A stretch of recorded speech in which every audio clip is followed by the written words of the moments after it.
to be eating that, not watching it. Oh my God, that was our buck bang moment. Buck bang bing moment. We got to get started. Why is that even on first? What's going on, Jennifer?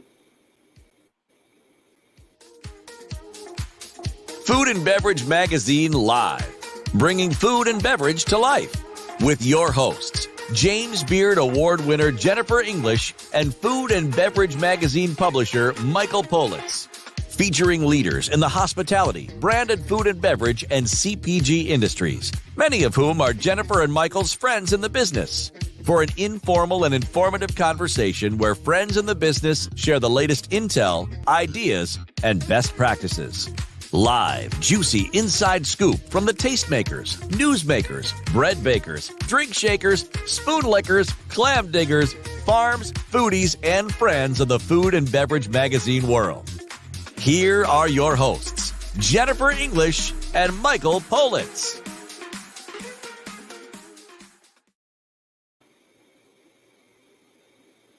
Oh, hi. Oh, darling, hi. I saw you backstage. Put on your glasses. We are so loaded with A-list stars today that I had to fit right in by putting on my A-list glasses. You had to pick up your A-list. Just recently published, best-selling, sold out the first printing edition of the Food and Beverage Magazine. Jesus, you're on the wrong show, Jennifer. No, I want to tell you there's a reason for this. So the Food and Beverage Magazine Guide to Restaurant Success, and we have an A-list, a list of A-listers on with us today. We do? Oh, yes, we do. That's exciting. I would take off the glasses. You're freaking I know. me out. It's upsetting you. I can see this. So it's making me feel weird. I feel dirty. Something's going on. So listen, our first guest. Wait a minute. Wait, don't we have to discuss my mukbang moment? So I didn't have lunch yet today. So I am so hungry. I want to dive right in. Oh, here. This will ruin your appetite. Yes, it did. See what I'm saying? I know how to ruin. One thing I do know is how to ruin an appetite. And you can read about that in my book. There are influencers, there are leaders, there are innovators, and then there are people who break through all of these. One of the guys who used to come on with me regularly was Gary Vaynerchuk. He used to be in the wine world. And now he's just one of these like mega Tony Robbins kinds of guys who's wildly successful. Our first guest today, Dan Simons. Go back to Gary Vee. Let's talk a little bit more about Gary Vee. I mean, we're going to use I want to talk about Dan. Dan, to me, reminds me so much of the Gary Vee that I knew, 10, 15 years ago. He used to come on my show all the time. He was on I don't want to say every week, but he was on, I don't know, at least twice a month. We had him on all the time. I was digging what he was doing, his energy, everything he was doing. And I tell you that Dan Simons, who is established, he's a restaurateur, he's an operator, he's an innovator. Like everybody during COVID, he's having all these challenges. He's adapting, but most importantly, he's stepping into the leadership role we would hope for from somebody, talking about what's going on. And he's writing these essays and commentaries. If you don't follow this guy, you're missing out. You want to know what the crystal ball says? It's what Dan Simons says it says. He is, to my mind, the next Gary Vee. He joins us now from his headquarters, not far from the farm. Dan Simons, welcome. Thanks so much for having me. It's fun to be here. And indeed, headquarters, also known as home office, bedroom, kids interruption site. But yes, the pandemic headquarters. I understand, Jennifer, he has 3 children. Yes. You have 3 kids? I do 3 boys, 16, 14, and 11. And at any moment, no matter what I've said to them, one of them might appear. I've got an 11 going into 6th grade. It's awesome. Now, Dan, you may not be able to see this, but this is one of my biggest fans chiming in. Her name is Jody Karicki, and she says, "Go, Dan." Question is, did she mean Daniel Snyder? Oh, I'm thinking Karicki was cheering for me. This is a fun thing about the restaurant business. A lot of people, and let's show us the pictures. Look at this. So Dan hosted, right? Can we say this, Dan? Jody's, what is it called? Cycle for Survival from her father. Her father passed away, right? Jose Karicki. I used to have breakfast with Jose when I was younger. You can read about it in my book. Jose and all of his like old cohorts, like all the big businessmen in Rockville, right in Maryland, at the Celebrity Deli. If you've ever heard of Celebrity Deli, sure. It was the biggest thing. So Jose would come in before. He used to own the biggest sporting goods store in the DC metro area. Did you know this? Big sporting goods store guy.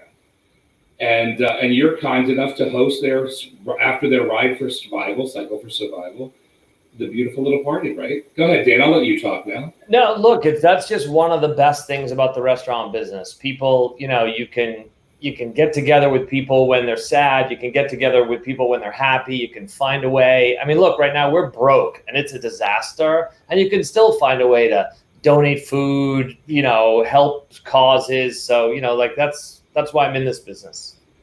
Dan, during this period, it's so like, this is what I love about you. You're so refreshingly candid that you say things like we're broke, but you don't care. We're still the richest people we know.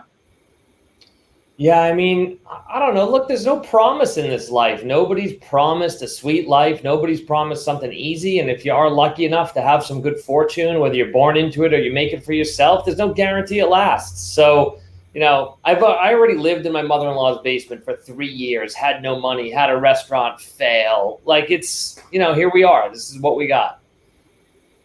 One of the things I really want to do when we talk to you today is give you a chance to share your most recent essay, which is really the thing that pushed my following you over the top into please come on the show. I've been following you for a little while. I know a lot of the most prominent restaurateurs, operators, and consultants that I know also follow you. You're really doing a lot right now to make a name with the way that you're thinking, writing, and speaking about what's going on for us all, for our industry. And I want to give you a chance a little later on in the show to share yesterday's, or maybe it's a couple days old now, the essay that you published and posted. Thank you. I appreciate that. I mean, some of what I write is just about keeping myself sane. And if it's, helpful for anybody who reads it, that's great. But, we all have to find our own therapy and we all have to find our own inspiration. And when we can do it for ourselves or do it for other people, you just got to make a path and follow it. And I hate to interrupt you right off the bat, but you never know on this show. Michael and I are very blessed. We have a lot of friends. That's why I say we're the richest people we know, because we've got so many incredible people with us. And Bartholomew Broadbent is a good friend, and he brought an auction to our attention at Christie's auction house. It's going on right now, and it is one of the most extraordinary collections of wine anyone is ever going to see. He's going to tell us the story, and of course his own history with Christie's and the auction house and the wine world is legendary. Of course, his father had a lot to do with this. We're going to turn over. Our friend is doing a drop by. Bartholomew Broadbent, welcome back. Hey, thank you so much. Jennifer, that's weird that you said drive-by. It was weird. Aren't you having drive-by cocktails in your? No, it sounds like you're trying to be like young, and you're like this lady trying to be young and hip. You know what I'm saying? Like, hey, we're doing a drive-by. We're doing a drive-by. That's all. I just wanted to point that out. If I do that, if I try to sound like one of my kids and I say, hey, that's lit. That is lit, right? That's lit. Dan, you know what I'm saying, right? That's lit. Listen, Dan's from my part of the world originally, so I'm going to say this. There is a really wicked pissa auction going on, and that's the one that's going to make it sound like I'm trying to sound like I'm cool and hip and local. But more than anything else, there are a couple days left in the sale. The wines are incredible. There are, in fact, some bargains. And the one and only Bartholomew Broadbent is here to talk a little bit about what's still available, why this collection is so important, and what it's got. And Dan, you got to dial in on this one, because this is one of those rare opportunities where you can be like, I remember that sale. People will be talking about this for the next 20 years when they pull out an ancient bottle that's just essentially going to be one of the cornerstones of anybody's collection in the future. Bartholomew Broadbent, take it from there. Well, it seems a little bit strange to be talking right after listening to poor old Dan saying I'm broke, to then talking about some of the most expensive wines in the world. I mean, one of these bottles is estimated to go for $60,000, and the current bid is at $48,000. But it's so this is an auction being held by Christie's. It's been going on for a couple of weeks. It ends tomorrow, so tomorrow's the last day for bidding. And I've been checking on the prices, and it's really fun to see how they change over time. But today and tomorrow are the days when it gets crazy. The people who are lurking in the background waiting to bid on things will come out of the woodwork. So Christie's is sort of the most prestigious wine auction house in the world. It holds the most important sales. My father, Michael Broadbent, started the wine auction department at Christie's in 1966. And this sale is a sale of a cellar which was built in the late 50s and 60s and maybe early 70s by a guy called Ben Ichinose, who was a Japanese dentist in California. And he got into wine really young and early and started buying wine when really there wasn't much of a market for wine auctions, because prior to 1966, no one was collecting wine and buying because the auctions didn't exist. And Bartholomew, he was buying with discernment and connoisseurship. Yeah, exactly. I mean, he became, one of the great experts on wine in America, and he was one of the first collectors. And really, back then, I knew of the great cellars in America, and there were only about half a dozen.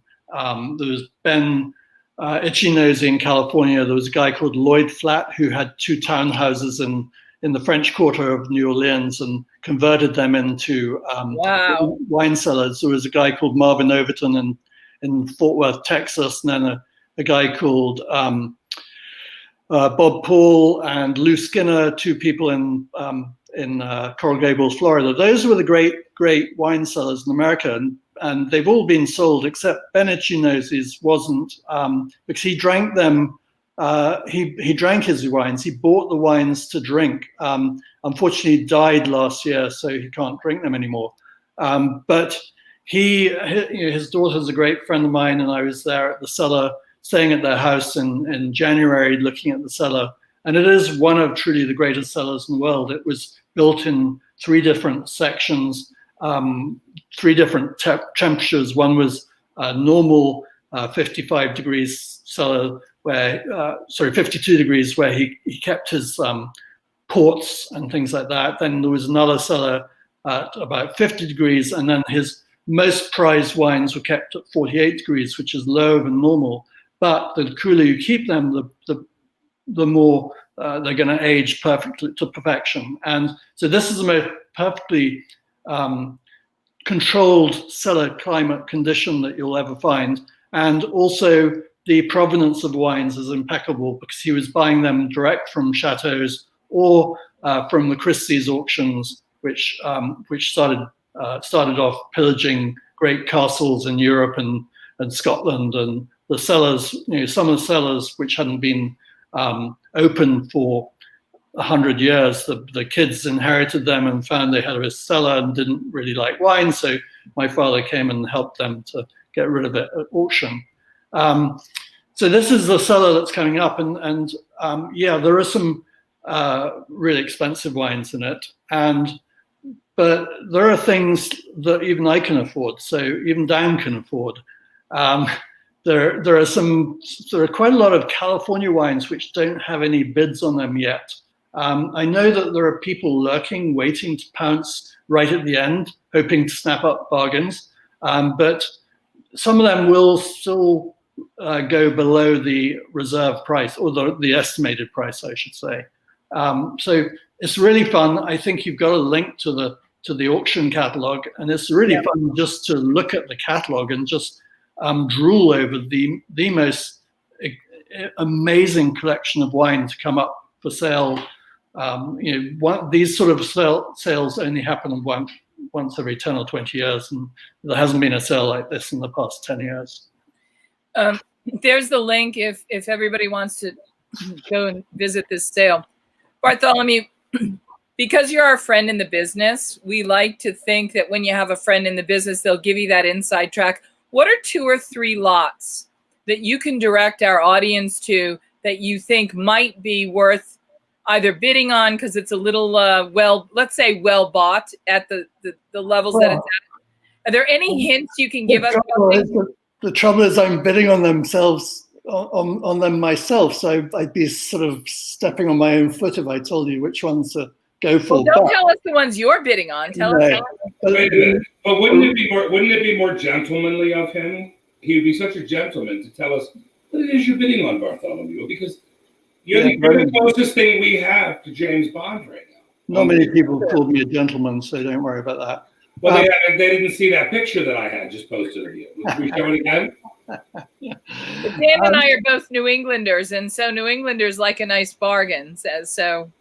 Yeah, so the real bargains right now is this is the greatest collection of California wines that's ever come for sale. The largest collection of California wines ever been on sale. Those ones are sleepers right now.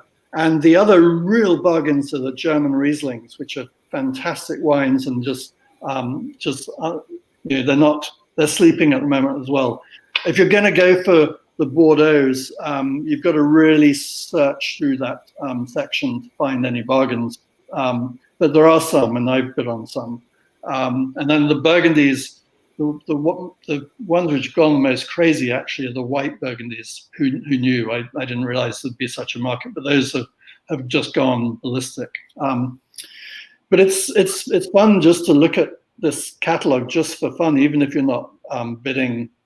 It's a really amazing seller, and you should what you should do is just get a bottle of this and sit and consume a bottle of this whilst you're Is that the Vino Verde? My all-time favorite Vino Verde.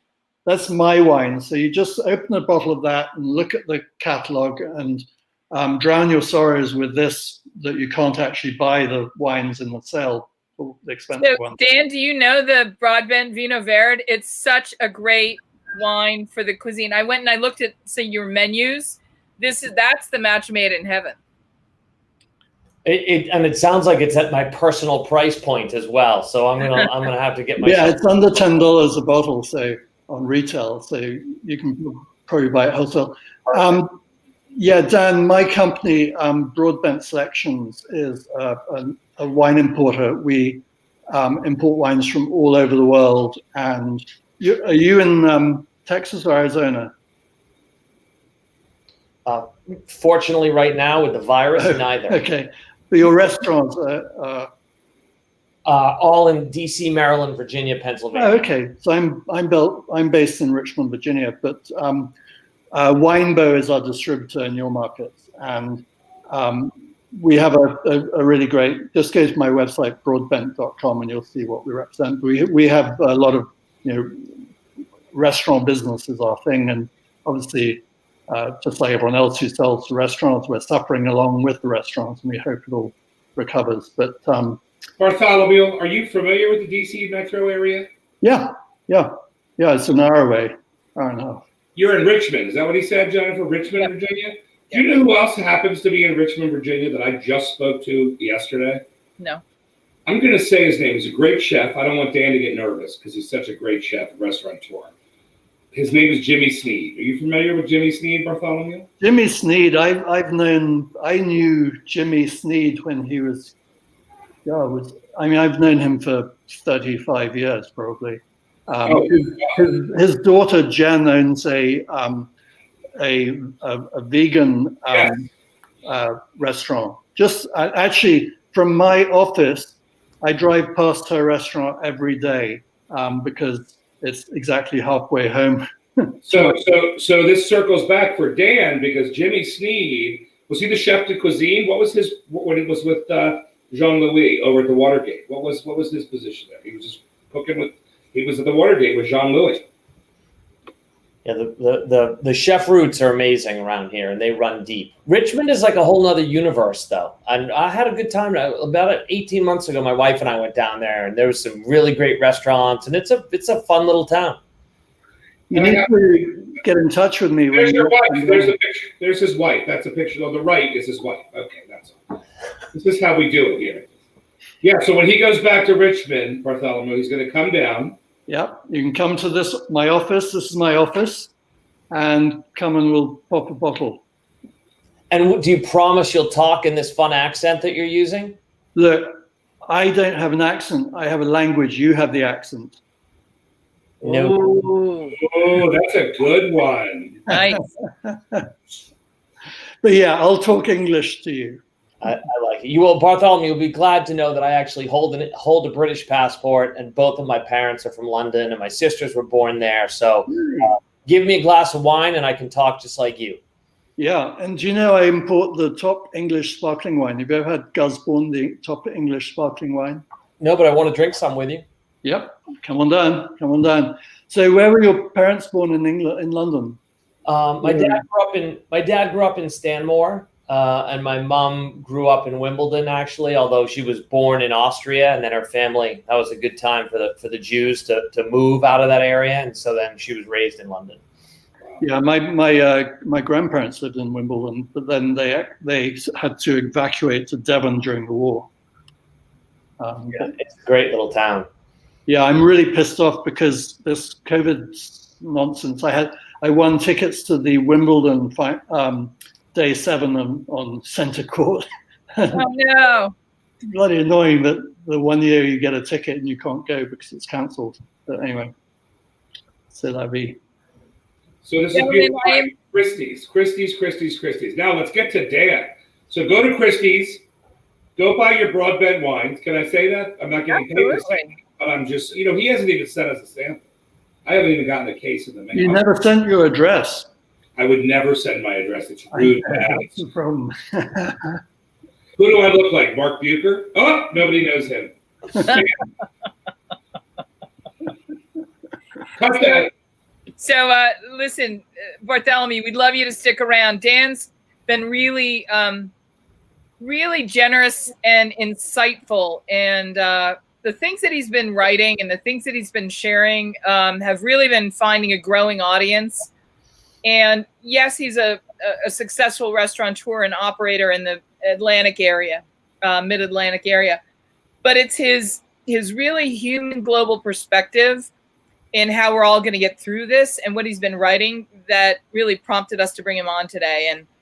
And I love that he's become part of our food family here, because everything he writes and the tone that he writes it with, it's really inspiring, and it's what you expect from a leader and an innovator, and from a young guy. It's awesome to see.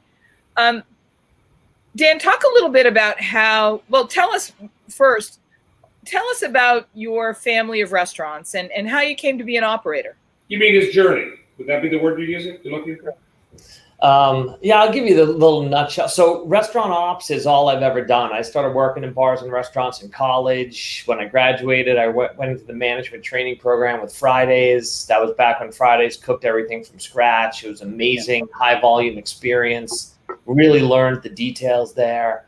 Went to Cheesecake Factory, which you think of now as a big company, but when I started, there were 5 restaurants.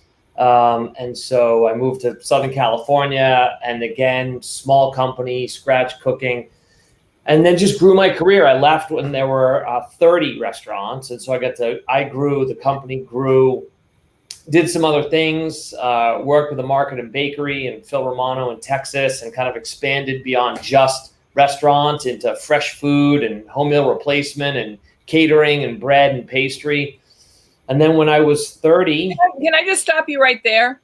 Sure. In this journey, as you're coming along, are you seeing the next step ahead, or are you just absorbing along the way? Did you see where this trajectory that you were on was leading you? Did you have an idea where we were going as a food culture and as a food industry?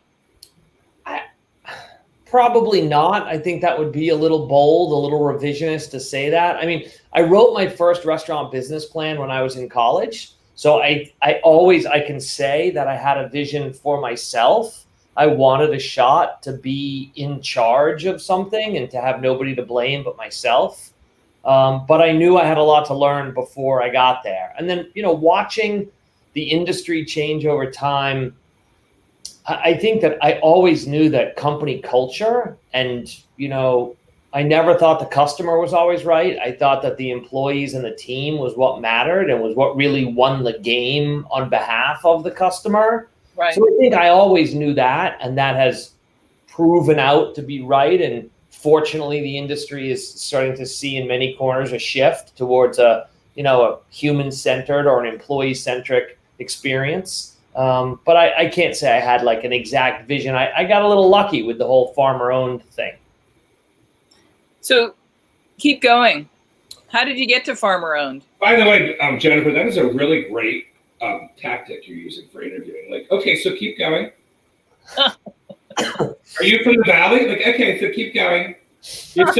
Why don't you just say, so keep going, you're so cute. Oh, you're so cute, just keep going, keep going, keep going. Sorry, Dan, I've got to just get into this sometimes. I mean, I don't know if you know this about Jennifer. She has one of these. Are you familiar with that?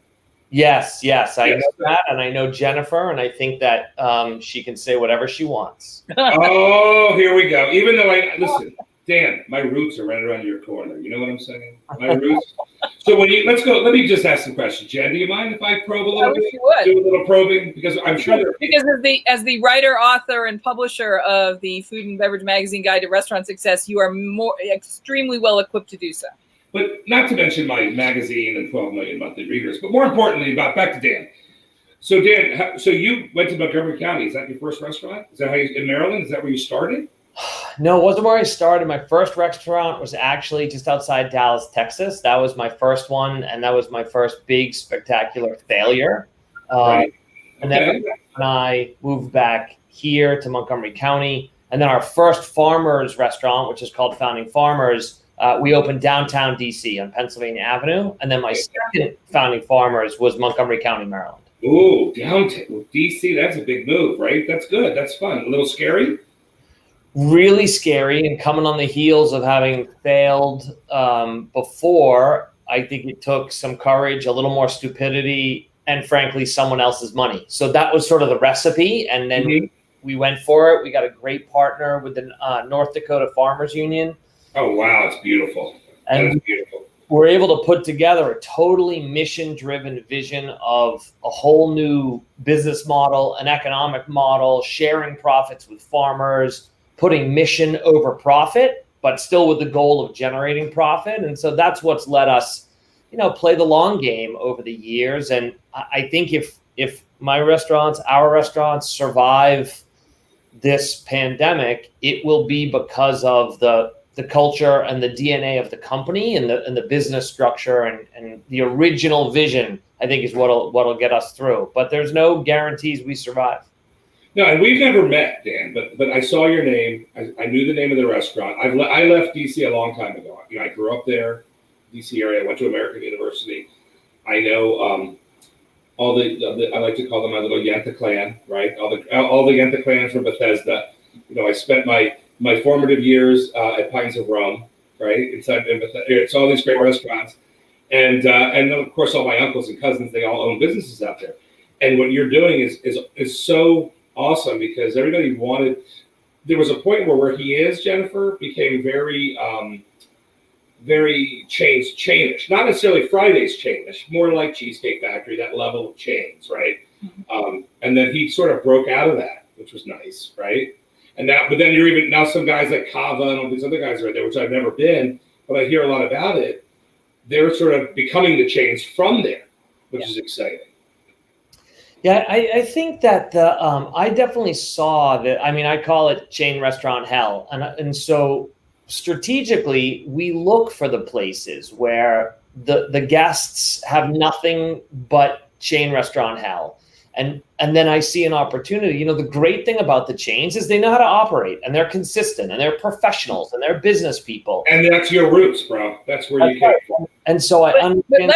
Let's just also mention that if the chain says this is a good place to operate, they've done all the analytics to identify the location and geography of opportunity. So I don't knock the big chains at all. I don't criticize anything about them. I'm not a big company hater. And I got great training on the corporate side. And what my partner and I try to do is bring sort of like the stability of professionally run corporate restaurants with what I think is sort of the joy and the magic and the everything that comes with being an independent restaurateur. And somewhere in there, as you put those things together, Because, you know, if you have a place you love and the vibe's great and it's run by an independent chef or an independent restaurateur, but it goes out of business, like what good is it? So I think it's about bringing those two worlds together. How many do you have right now, locations in different restaurants? We have 7 locations, plus we have our own distillery, which is called Founding Spirits, which operates from inside one of our restaurants in downtown Washington, D.C. And just before the COVID, Michael, Dan and his company had around 1,500 employees. That's a really big, important number because that puts you into the echelon of operators that really, that's like an indicator that these guys know what they're doing and they're doing a really good job of it. Right. And then COVID hits. Dan, what happens next? Yeah, it's awful, really. You know, we laid off just over 1,100 people. And, wow. You know, I just have to say, every time I say that, it sounds like sort of one data point, but it's not. It's 1,100. It's 1 + 1 + 1. It's one family. It's one wage earner supporting a spouse, kids, you know, multi-generations, you know, 1 + 1 + 1 + 1 1,000 times over. It was awful, scary, and then motivating. Like, you know, fuck it. You wake up the next day and you say, "What's our plan?" You know, like. I need to apologize for his language. Oh. I need to apologize. Sorry. We have no FCC here. We're totally good. Okay, I just didn't want to offend you, Jennifer. I mean, look at you. You're so waspy. I just wanted to make sure you understood what he meant. So this is how we talk in New England. Thank you, Dan. Yeah, for me, it's just vocabulary. So I forget to be on my best behavior. But, so, you know, we promised our team when we laid off our staff, for as long as the business exists, we'll give you free food until we can offer you a job back. Wow. And so, you know, so how many are open right now? How many out of the 7 are open? All 7 restaurants are open. We never closed. At our worst moment, we lost, you know, 97% of our revenue. But we decided quickly, you know, you get knocked down. Are you going to get up or are you knocked out? And so we created Founding Farmers Market and Grocery. We kind of pivoted into that business. And then by 3 weeks after the layoffs, we started rehiring and building sales. And so even in April, when things were pretty awful, we just decided to be aggressive and lean into it. And look, it might still break us as a company, but it won't be for lack of us, you know, staying in the game. Now, Jennifer, this is what we've always talked about, right? This is the guy like me and many others that do things, fails, comes back, fails, comes back, right? And then has this spark. And then what's happening now, Dan? See, I left before you got there, but I used to have this enormous floral business. And you'll start asking people, they'll tell you, everybody would go there. And in the end, I opened too many stores, and I was young. I was in my 20s, and I just flashed the whole thing gone, right? But I didn't stop. Just like you don't stop. You create, right? And restaurateurs, you're always told, don't go into the restaurant business. Don't ever do it. The best way to make $1 million is to start with 10 million. All these great things, right? But then you do it anyway, right? Now's the time to do what Dan is doing, Jennifer. And this is what we talk about, because it's to reignite the spark and not be scared and not be fearful. Do it, because they can. You have it in you. All that negative energy, just to like talk about negative energy for a minute, Jennifer likes to do that. But everyone's like, you can't do this, you can't do this, you can't do this. And you burn it all away with your spark at the beginning, right? That's still in you. Now, I see a lot of these guys, and they're my buddies. They're like, I don't know if I can do it again. I go, dude, what are you talking about, bro? How do you not do it? It's easier now than it was. You've got your infrastructure. You've got your customer base. You just have to be more creative. You don't have to, like Dan, remember the first one? You had an empty shelf that you had to fill with stuff. You had to find customers. You had to find your 3,000 people coming in and out as a customer base. All these things. Now you already have it, right? You have this great foundation. And yeah, it's scary. And yeah, you're going to lose some money in the beginning. But it's just rethinking, restructuring, right? How is it going to work? And that's what we love to see about this. This is such an inspirational story, Jennifer. You know, and I'm not that guy. Like, I'm more of the bullshit, you know, I'll screw with you all day long. But Dan, you're going to put a tear to my eye. Now, when I come into Maryland, I'm going to take you to dinner, and I'm going to take you to medium rare, because from what I was told, that's the best place in Washington, D.C. Was I lied to, Dan? Was I lied to? I might have been. I thought Dan's place is the best place in Washington, D.C. That's an inside joke. That's an inside joke. My buddy owns a restaurant. My buddy owns. I'm not an insider, My buddy named Mark Bucher owns a restaurant called Medium Rare and tells me it's the greatest restaurant it's ever been. Yeah, and you know what? I think second to mine, Bucher and his team do a great job. Yeah, Bucher never quits, right, dude? Bucher, same kind of thing. That fire. He's relentless, and that's. I also think that the relentlessness is, at least for me. Look, I've got kids in a family. I've got people who are willing to come to work, with my team as the employer. And they put in their blood, sweat, and tears. They could work anywhere. They work for us. We owe it to them to keep them safe as we can from the virus. We owe it to them to keep their paycheck flowing. We owe it to them to try to bring them back to work. And so I guess everybody finds their motivation in different places, but I feel obligated because it is on the back of all your employees that if you have success, that's where you have it. Nobody does it alone. And so, you owe the people who do the work every single day. And that for me is very motivating. And they're also your face, right? When you're not, and you can't be at 7 restaurants at one time, right? So these are the people that represent you. And and if you treat them that way as partners, right? Because that's really what they are. They're the front, like my sales team for the magazine and everything I do. I don't talk to everybody. I don't knock on doors and handshake. But these are the faces of people, and sometimes those faces are prettier than mine. Now, Dan, you may not have that problem, right, Jen? The way Jennifer's gushing, I'm a little concerned.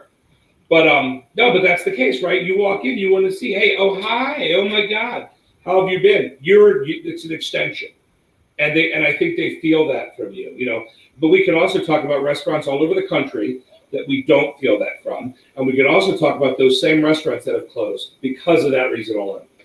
Because there's no connection. There's no reason for them. They want to go to your place now because there's a connection. After I talked to all those girls today and the guys from Maryland that all go to your Founding Farmers, they absolutely go crazy over it. But that's why, because you're not there all the time. Hey, I want to make sure people know that Dan's blog, Dan Simon Says, is one of the most insightful blogs. Leadership, innovation, and insight. Dan, talk a little bit about how you got started sharing your perspective on your blog site. I'm the youngest of 4. And when you grow up with older sisters and an older brother, all of whom are sort of smarter, better, faster, you really are in a constant search for trying to find your voice. So, if I'm to kind of reflect and do my own therapy here publicly, I think I maybe always wished I could be heard. And the great thing about writing a blog is I could tell myself, I'm putting my voice out there. If anybody hears it, great. If people like it, if they listen to it. So I think part of me, it's just for me. I want to put it out there and share what I have. And another part of me, and the reason that I do it is I really believe that in business, the companies that should deserve to do well are the ones that connect with their customer. For us, they're guests. And so I want people to know what's behind the Founding Farmers or the Farmers, Fishers, Bakers, Farmers and Distillers, like what's behind that logo. And so I think it's fair to give people, I don't want to ask people, spend your money with me, but you don't know where you're spending your money, right? Every time you buy any food, anything, you're voting with your pocketbook. So my blog is a chance to put my words out there, but also create a little separate platform for my restaurants, because not everything I say represents the business exactly, but it represents me. One of your most recent posts essentially said, this is what we have. You got to stop just waiting for whatever's going to come next, and you have to take action. It is one of the most powerful blogs I've read. It's one of the most powerful, insightful, encouraging statements that I've seen anywhere in the hospitality industry. And I think everybody that I know in the IRC and in that community were just like, we all needed to see this. And it's like, you knew this is what we needed. Would you talk a little bit about how this post came about and the gist of this is what we have? You know, Jennifer, first of all, thank you, Jennifer. I mean, what you're saying is really, really nice, and I appreciate that. You know, I think that because I care how people are feeling, I notice and connect a lot with the vibe and the emotions that I'm getting from my team and the other restaurateurs and people in the business that I talk to. I spend a lot of time trying to help, ask for help, mentor, get mentored. And so much of the vibe that I was picking up and what I was just hearing was this like, oh, there'll be another side to this. We'll get to the end, or like, we're drowning here. We need this to get solved. And it just started to distill in my brain as that's really not the answer. The answer is, here we are. This is what we have. So let's have a plan and let's do it. Maybe there's a solution. Maybe there's all these other things that come later. Maybe not. But the sure thing is, the one thing we know for sure, there is right now. We know the rules. We know the playing field. Take the adjectives off it. It's hard. It's difficult. It's painful. It's scary. It's all of this stuff. Yeah. So what? Here it is. And now let's do something with it. And so, I don't know. I think that's what motivated me to try to put pen to paper and put those words out there. And so far, the response to it has been, more than I expected. Let's talk a little bit. And part of what really resonated for me was this idea that because now is so painful, we have to look past this moment. And we got so comfortable not being in the present moment of the pain that we didn't rip off the Band-Aid. And we couldn't get out of it because we're all still sort of stuck here. And because there are many factors around us over which we have no control. One of the most powerful things in your essay that you wrote about this is what we have is suggesting that we have to take an action, regardless of where you are in the food chain, in the supply chain, whether you are a farmer or, a plate finisher. You've got to do something, whether you're a grocery store, whether you're anywhere in this hospitality world, in the farmer's market, somewhere. Not only are you saying we've got to take an action, but you're suggesting more than taking an action. You're saying you've just got to not be stuck here. Would you talk a little bit about how easy it is to get stuck here? Human nature is to sort of form habits and routines and organize thoughts around however you're feeling and whatever you're doing, and sort of structure it in a way that you can feel stable. And so I think that a lot of what has happened is what feels stable is like hunker down, pause everything, hold your breath, and just wait for this to be over. And so if you're lucky, you'll just merely survive. That's right. And it's really a false narrative that we've sold ourselves. You can't hold your breath that long. And the thing that may get any of us to somewhere better is us. And so holding your breath and waiting for some help from somewhere else or someone else, hope is not a strategy. It's a feeling, but it's not a strategy, and it's not a plan. Since you wrote this piece, you've also had some other essays come out, one of which was Don't Let Your PPP Be a Bridge to Nowhere. You're in the greater Metro Washington Mid-Atlantic area, arguably the epicenter of where a lot of the thought leaders and industry think tanks and lobbyists and politicians and the scuttlebutt of our industry might be happening right now. So you're hearing lots of things that you've put these two pieces out as really meaningful. As our friend in the business, what are you hearing on the ground that would make you write a piece, Don't Let PPP Be a Bridge to Nowhere? Will we have more? What's going to happen? What are you hearing?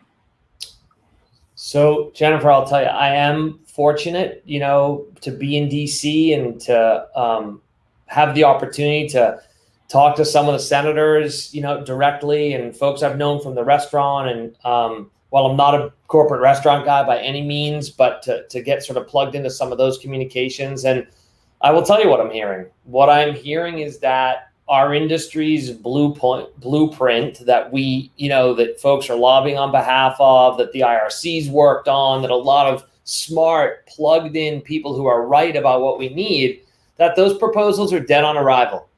Wow. And that the thing that we can hope for is another round of PPP with some different rules and some structure. And I think, from what I'm hearing, I'm actually not so worried about the drama you hear in the news about, the Republicans can't get along and they come out with one plan and a few. I think there's a lot of posturing there.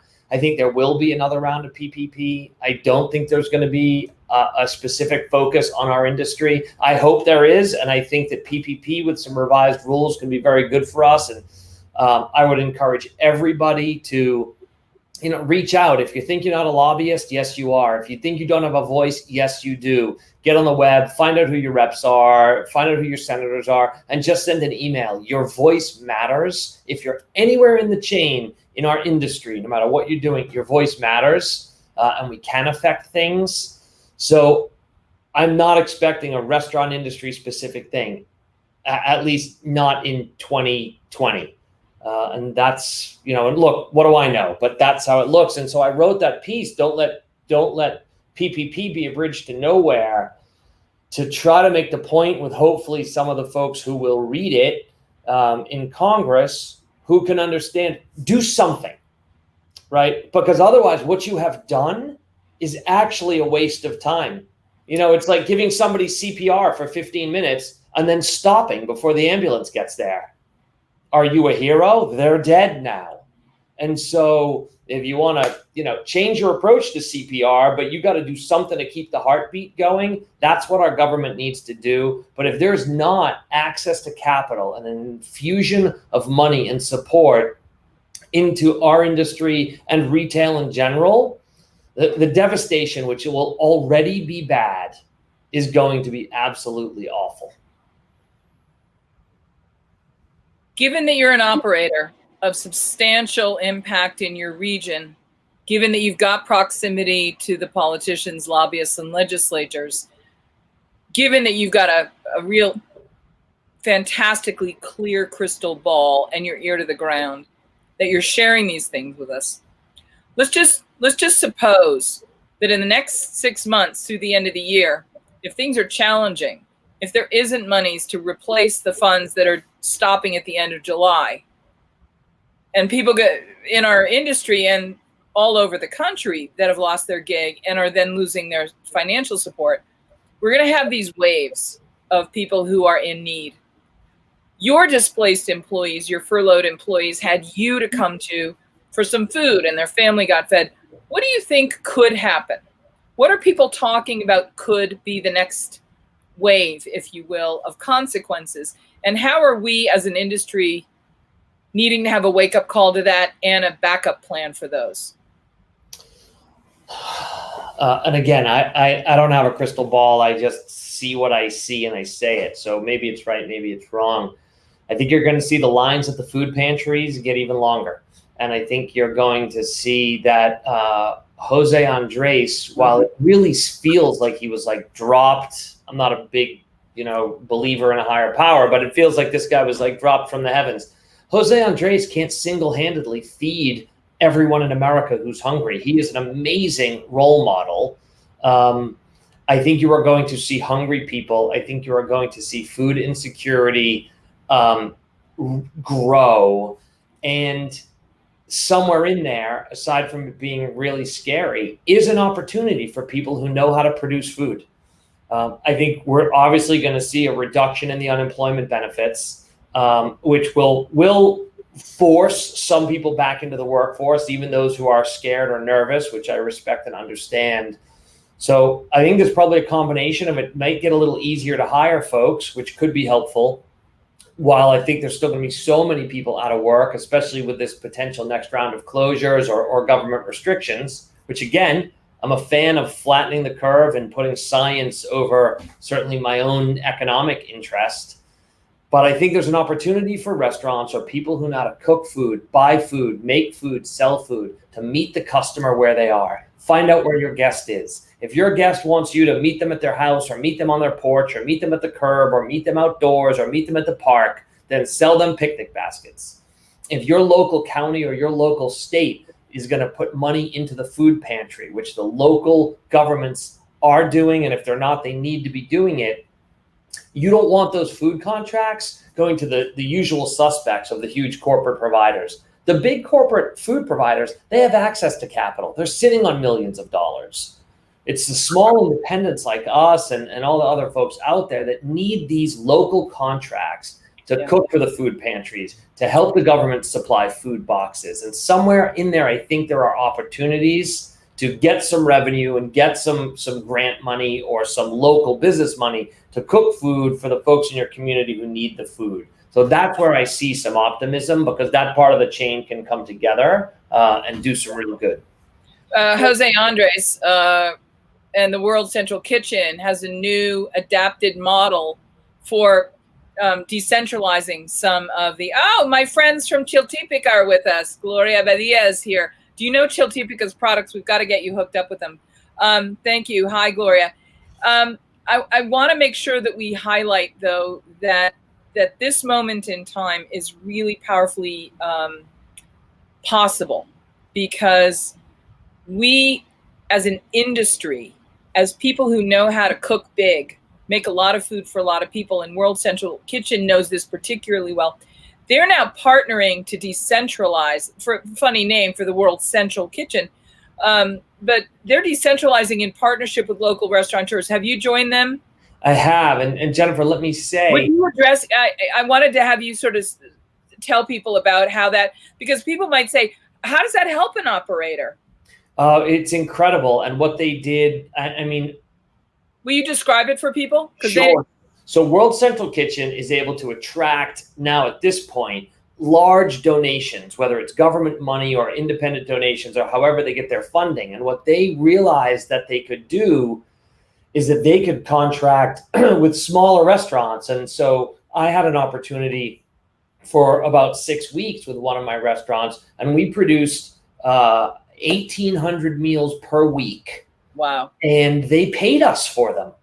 And so, you know, it's a lower price, but it's enough to keep people on the payroll and keep the lights on. There's 1,800 meals a week for, I think, about 6 weeks. It was business-saving revenue, I presume life-saving food. And so folks can, you know, other restaurateurs can reach out to World Central Kitchen, probably also organizations like the United Way and other organizations that are able to bring that money in the top of the funnel.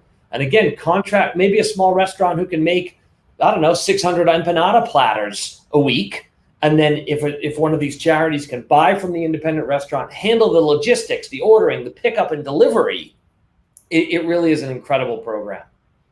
And we'll get some links and we'll put that up. But Dan, before we let you go, and I'm really thrilled to have you here with us. We've got a few more minutes. Will you talk about the food supply chain, your relationship with farms and farmers, and the relationship at the core of your mission between operator and farmer is really dynamic and unique. And it lets you speak from a perspective of knowing a little bit more, because you're part of the food chain deeper into it. Will you talk a little bit about that part of the supply? Because there's a lot of buzz right now in the gaps and the limitations, those juggernauts that are occurring in the food supply. And I think people are starting to get a little bit worried. Yeah, Jennifer, this is actually one of the things that I'm hopeful that the pandemic has highlighted, that the customer and the public can learn about. While it's complex, so I'll try to just keep it short. Take all the time you want. I want to be respectful of your time. No, thank you. It's that I think one of the biggest problems in the supply chain is the monopolistic approach with big agriculture. And so this starts at the top with federal legislative policy and the administration's policy when there's no antitrust enforcement. So you want to know why there might be no pork or no beef on the shelf at a grocery store? It's because 3 or 4 companies control 80 or 85% of the processing market. One of those companies is owned by a Chinese multinational company. So this is really a national security issue. It's a food quality issue, which is a human health issue. I wrote a blog about this too, called Farmers Don't Matter. So if you want, let's just stop right there, because I think that's one of the glaring, hiding in plain sight secrets that threatens us profoundly. Sure, all the buffets in town closed. All the sweet tomatoes and soup plantations are closed. Jason's Deli, anyone that had a buffet, they're closing. That's an easy to see. Gee, there's a security and health risk at those. But we have something so much more great white shark-like, threatening, looming. And it's this scary part, cue the Jaws music, of our food supply chain and our national security exposure.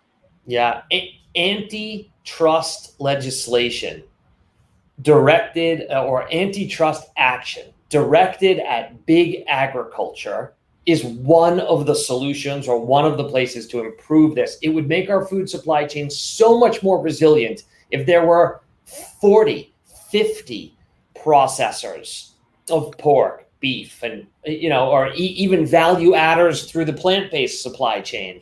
And so you just can't consolidate it with these huge multinationals, because then what do? Money's all that matters. Profit's all that matters. No wonder the workers all get COVID and get sick. And then the whole supply chain wobbles. And then those companies say, we're going to run out of pork in America. And they get the president to say, we're going to use our legislative power to force these workers back to work. It is offensive. The National Farmers Union is doing some incredible work communicating what individual shoppers can do. So it's a complex topic, but that to me is why the food supply chain is so wobbly. It's been consolidated to a few players. There's very little regional processing. We use as many regional processors as we can. That's why I'm not running out of food, because we own some of our own trucks, we bring some of our own stuff, and we use regional processors, not the big monsters. And those companies that are owned by the big Chinese-owned multinationals could make the food supply from their sources that they own and control go away like that, and we don't even think about that. It is a national security issue. It is a human health issue. And if the public really knew, they would vote more consistently with their pocketbook for what they buy and what they ask for in restaurants at the grocery store. But the good news is we can spread this message. We can teach folks about it. Folks can learn about it. And it doesn't have to be this impossible to tackle topic. We can really make progress.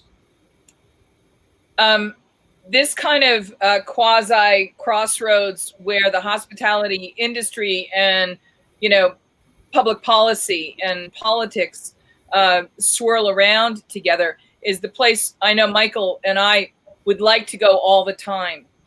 But it's also the place that's hard to cultivate the inspiration that will trigger the perseverance in the operators and entrepreneurs and the displaced people from our industry that have had their places closed down and their gigs go away. It makes it really hard. It's what will drive it, but it's also the place, if you listen to it too much, it's really easy to get bummed out. Michael, Dan, let's talk a little bit about this silver lining in this moment in time to get people really reignited and re-sparked in their passion for being operators and entrepreneurs.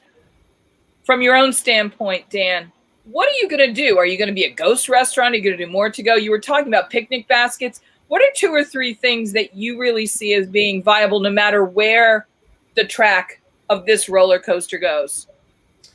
So for me, it's there's mail order opportunities to expand the total available market. In at least one of my jurisdictions, they're changing the laws so we can do bottled cocktails to go. So we're going to really heavily get into that business. And then it's about experiences at home. If that's where the customer is, I think anybody who knows how to look, we used to cook and entertain and the customer would come to us. I think there are a lot of opportunities out there to figure out how to cook and entertain and take that show on the road and deliver that show. There's ways to cut out the DoorDashes and the Uber Eats of the world, create your own jobs, bring your delivery in-house so you can do more of an experience, connect more deeply with your guests. I know this for sure. Our guests miss us. They miss what we do for them. They miss being together in our places. They miss interacting with our staff and our team. They miss the memories we help create. Inherently, that means that opportunity is still there. When people miss something, they want it. So if we can't give them the exact thing, let's give them something that feels similar or hits that same thing. And I know the guests want our industry. They want our places. And I'm sure there's opportunity to find a way to make those guests happy. It's just rethinking. Right? You've got to think out of the box. You really do. And you have the ability. So take a break. A lot of times people aren't taking breaks. Take a break and just rethink instead of coming from that stressful place of scarcity and fear. Rethink it. I think is what really has to happen. I'm not all into this whole like spiritual stuff like Jennifer is, but if you could center yourself and be like, this is where I came from, and go through that. What can I do differently? We do, Dan, just so you know, and Bartholomew and my lovely Jennifer English, Food and Beverage Magazine, I have to rethink, right? We need readers all the time. There's always competition in the magazine industry. So if I don't get readers, I don't get advertisers. How do I get the readers like Dan, right, for potential advertisers like Bartholomew's wines, right? If I can't get his wines into your hands, right, we do no good. So what we do is we use IP targeting. So if somebody's on Words with Friends or on Facebook, or they're looking up articles online on their phones, all of a sudden Food and Beverage Magazine is going to pop up. And it's going to say, have you read this, right? We were working with some big companies, big one of the most iconic Italian restaurants in the world called Il Molino, on IP targeting for their clients, right before the pandemic hit. And we were hitting them in like Gucci and Louis Vuitton and where their diners would shop, where their diners would go, right? If you're a small pizza place in a neighborhood, this is a great opportunity to reach everybody because they're all online right now. Everybody's home, they're online, they're reading articles, they're playing with their apps, and this is called programmatic advertising, but we pop up, or we could pop up with that. I do it with guys like Bartholomew, right? Like I track this guy down and I stalk him to the point of where if he's like, I'm not in this magazine, I'm no good. I'm not worthy. I'm not a worthy person if I'm not listed in Food and Beverage Magazine. But for smaller pizza places, for local restaurants, local pubs, local eateries, you can reach everybody. And these are things that Dan, you coming from the corporate world maybe know about, right? But if you're a guy like Marco at Pines of Rome, right? And you've been 50, 60 years in the same kitchen. I know they moved, but in the same kitchen, you're not going to know what's out there. Your kids are going to know what's out there, right? And those are the guys that are getting scared because they don't know. They're so used to living in their restaurant, which is their world, right? Then they don't know what is out there to bring more people in, or to at least send your message out because they probably haven't even built a database of clients and customers. You guys, Dan, obviously you have all your customers and you have their database and you happy birthday and you tickle them and you hit them and you go. Now you can say, hey, come on, let's do a picnic basket. We have Broadbent wines, and I worked a deal with Mr. Broadbent that instead of charging $10 a bottle, I could charge you $2 because that's the kind of friend he is. Bart, right? We do that. Let me just say, what most people don't understand and appreciate about Broadbent, but about the beautiful Vinho Verde, which has its roots in a Portuguese tradition. These are Portuguese wines. But what I really love about his Vinho Verde is it's a lunch wine. It's a lower alcohol by volume. It's something you can drink during the day, during a brunch, during a luncheon, at a picnic in the afternoon. It is a perfect summer wine. It's a perfect seafood wine. It's a perfect lobster roll, clam roll, fried scallop wine. It's got so many things that are, no, come on. I've been drinking Vinho Verde since I'm 18 and I went to the Algarve for the first time and fell madly in love. This is important because these are the things that we get to talk about because we get to share the things we know and we love. And when we talk about how we can introduce people and how we're going to all reimagine. And we're picking a little bit on Bartholomew. But Jennifer, this is what I'm talking about. It's about relationships. And for what Dan does and all the guys like Dan, obviously some may have more restaurants, some may have less. I mean, we were just on last week with my friend David Burke, right? We talked to Tracy Nee Perrone. Like, we talked to these guys. We know, and they've got to be, and these guys have the bandwidth and the availability to be creative, right?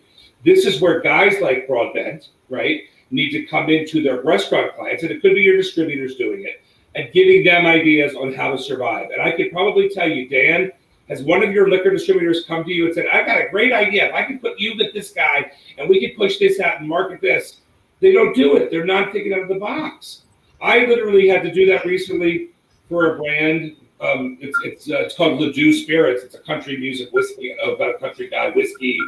And I hooked him up with country bars in Vegas that were doing stuff, and we were able to connect it. And then the bar got excited and they got more business in, right? Because they were able to do the cocktails out and all. So it's creative thinking.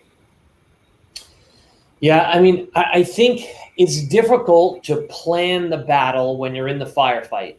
And so, you know, what you said is exactly right. You do need to pause and take a breath. It doesn't need to be for a week, but maybe it needs to be for half a day or 2 days. And I think the liquor distributors and the wine distributors and everybody in the chain needs to, you know, take a few deep breaths, find a moment and say, hey, you know what? I'm going to just think for a minute. First, I'm going to breathe, and then I'm going to think. And then I'm going to say, hey, what if we did this? Come up with 3 ideas and throw them out there. No sacred cows. You know, for us, I've never done happy hour. 10 hours, I'm not going to discount. I'm not going to discount. What did I start last week? Happy hour. Like, it's let go of the sacred cows, let go of the boundaries. If there's a vendor that you haven't reached out to, or you're not built to ask for help, fuck it. Ask for help, offer help, collaborate. And you know, if I need to have, maybe I need a Broadbent bottle on every one of my tables. Why don't I put it there? As a preset. You know, with a little neck hanger that tells the story, a message from Bartholomew, and put a little price on it right there at the table. You know, like hotels do with their bottle of water. And then you're like, well, it's here. Let's just drink it. And then you got to do the check. I mean, I've never done that before, but, you know, we just got. By the way, Dan, that is an old time Italian restaurant trick. When you were Dan, you're not old enough to remember this, but I, of course, am. And look at Bartholomew smiling. Bartholomew knows. You would go into an Italian restaurant, and there would be that bottle of Chianti in the wicker basket part, right? Sitting on the table, and they would move it. It's funny. Dan said that he worked at the Cheesecake Factory in California, and I remember the Cheesecake Factory in Monterey, where Andrea Fulton, who was the sommelier at the time, she actually put exactly what you're talking about on the bottles in that restaurant back in the 80s. So things come around again and become good ideas again. Jennifer, Broadbent wine bottle on the table with a half price off because Bartholomew gives them such a great deal. That's what I'm talking about, Dan.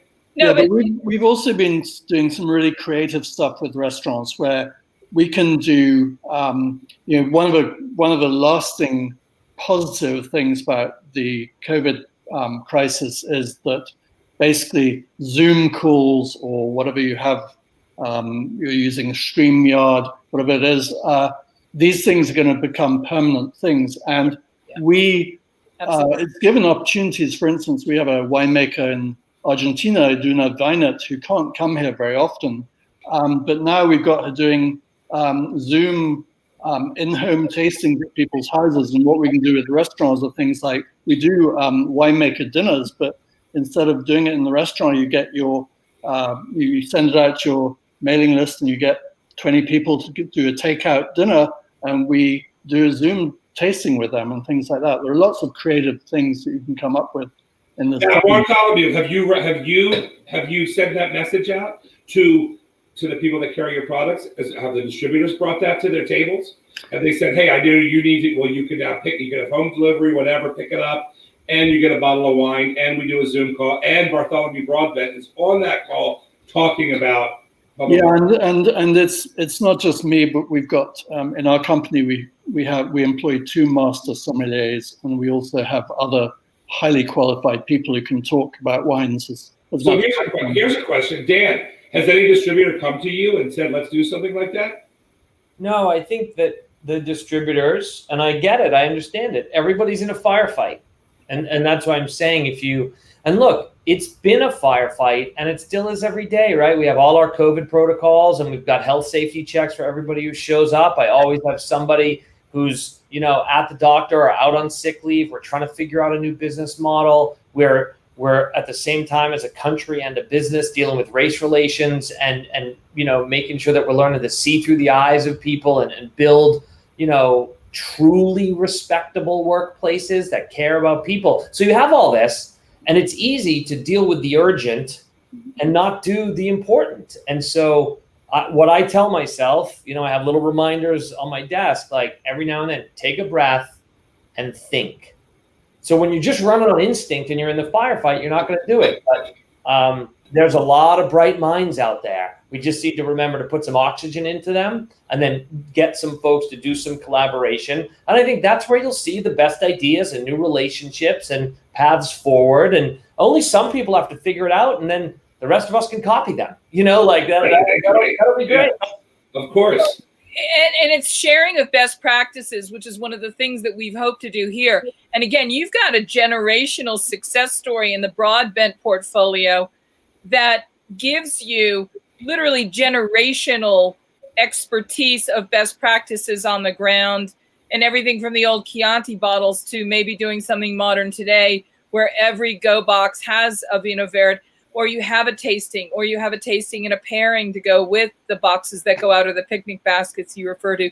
The other thing I want to say is when you get somebody like Bartholomew Broadbent, who's really as sophisticated an entity in the world of hospitality as exists anywhere in the world, you have somebody who is amalgamating and curating best practices from all aspects of what he sees. Dan, similar to what you do, but when we can turn to somebody like Bartholomew and say, what could we try? And he's got a virtual encyclopedia of best practices and innovations that might work for this moment in time. These are essential partnerships. You're not just buying a bottle of wine from Broadbent.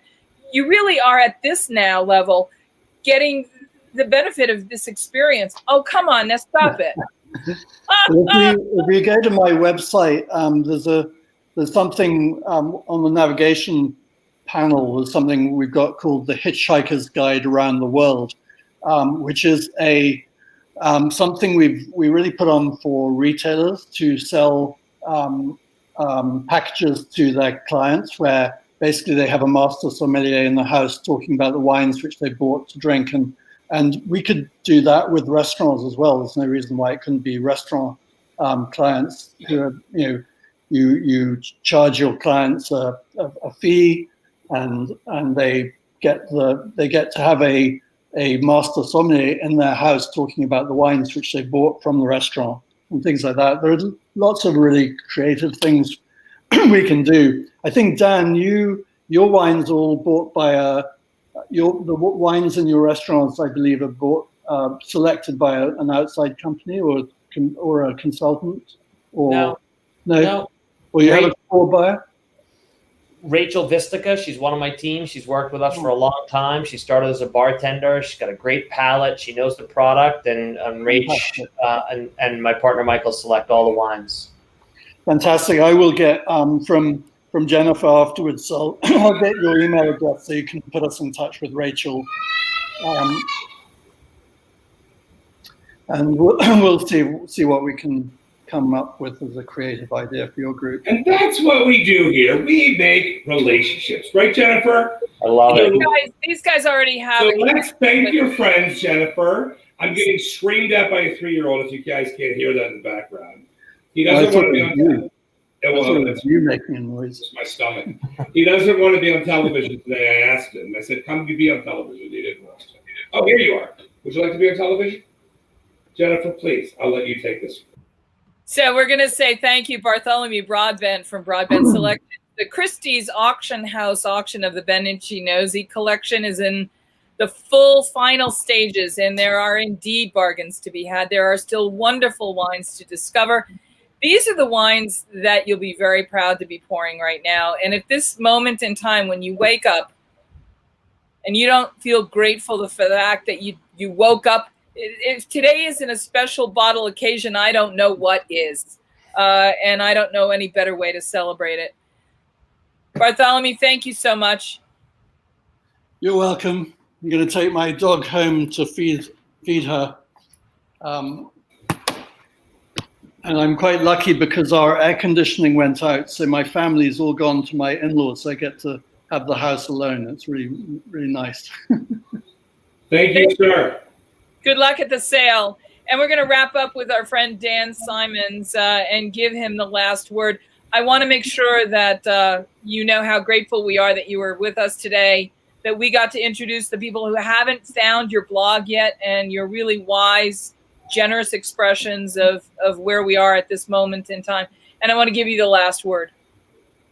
Well, thanks for having me. And, I would just say that it's not about optimism or pessimism. It is about right now. There are things that we can do. We can grab the reins. We can grab the steering wheel. We can take a deep breath and we can say, this is what we're going to come up with and this is what we're going to do. And I'm absolutely certain that when we do that, our odds get far better that we get somewhere good. And even if we don't get somewhere great right now, keep doing that and we will get somewhere. And that's what we need to do. All right. Well, we want to have Dan back more often too, before he gets. Well, yeah, Dan, we'd love to have you on regularly. I like your perspective a lot. I think you're a very wise operator and a pretty smart guy. But I also want to say that in this moment in time, I want to urge everybody. You are right now in a place where there is no ceiling. Stop putting the ceiling on all of the thought and operations that you're in by saying all we want to do is survive. We really want more than that. And if we limit ourselves, then that's all we'll be able to do. You reminded me of that when I was reading your posts, and that was really one of the reasons I wanted to introduce you to Michael and have you on, because you implicitly suggest there is no ceiling.